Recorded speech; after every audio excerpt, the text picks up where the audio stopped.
Welcome to my channel. How to use WPS with SETEK extenders. Pros and cons.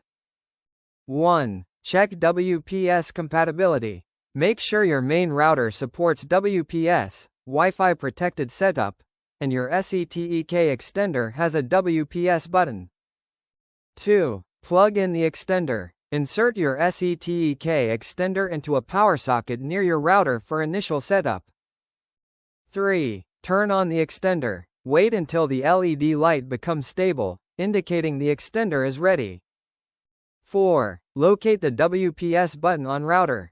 Find the WPS button on your router, usually labeled WPS.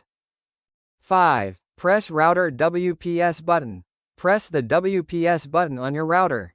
The WPS LED will start blinking. 6. Press extender WPS button.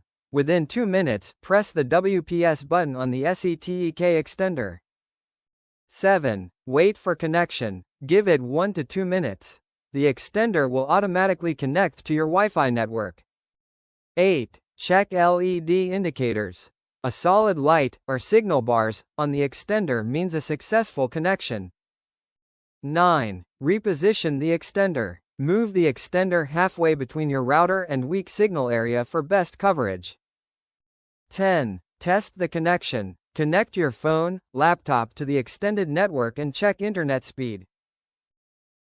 Thanks for watching.